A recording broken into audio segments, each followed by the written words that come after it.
তো আমি কি করছি, এই খাতাটা কিনছি, প্যাড খাতাটা কিনছি, আর এটার ভিতরে আমি ছোট্ট ছোট্ট করে কিছু কন্টেন্ট লিখি। তো যেরকম এইখানে দেখেন, এই যে কতগুলো কন্টেন্ট লিখছি না, কন্টেন্ট। আর তো দেখেন, এই দেখেন অনেকগুলো লিখছি।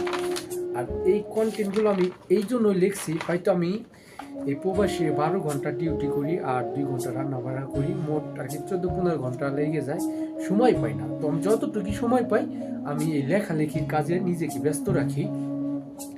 তো দেখেন, আমি এই কন্টেন্টগুলো হয়তো এখন আমি যখন সারা জীবন তো আর আমি প্রবাসে থাকবো না, যখন আমি দেশে যাব তখন আমার এই কন্টেন্টগুলো কাজে লাগবে, আমার এই পেজটা একটা সময় বড় হবে, ঠিক আছে। আর আমার এই কন্টেন্টগুলো কি লিখছে, আমি এখানে একটা লাইন বুঝাই আপনাদের।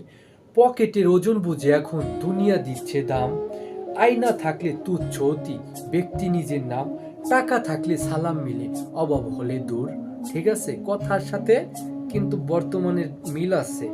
আরেকটা উপরে লাইন আছে, কি দেখেন, মানে বর্তমান আমাদের বাংলাদেশের পরিপ্রেক্ষিতে যা হচ্ছে তার কিছু বাস্তব মিল আছে এখানে। স্বার্থের টানে নেতা আস তোমার ধারে ধারে, কাজ ফুরালে চিনবে না সে, মিলবে না তার দেখারে, নিজের পায়ে দাঁড়িয়ে তুমি লড়তে শেখো ভাই, ব্যক্তির সাথে এই দুনিয়ায় আসল নেতা কেউ নাই।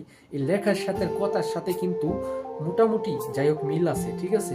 তো আসলে অনেকে আমাকে মানে কমেন্ট বক্সে বা মেসেঞ্জারে বেশিরভাগ আমাকে অ্যাটাক করে, বলে কে কবি হয়ে গেছে। আসলে ভাই, এই পৃথিবীতে মায়ের গর্ভ থেকে কেউ আসে না। এই পৃথিবীতে আসার পরে সে বুঝতে পারে, শিখতে পারে, লিখতে পারে, তারপরে সে একটা জায়গায় পৌঁছাইতে পারে, ঠিক আছে।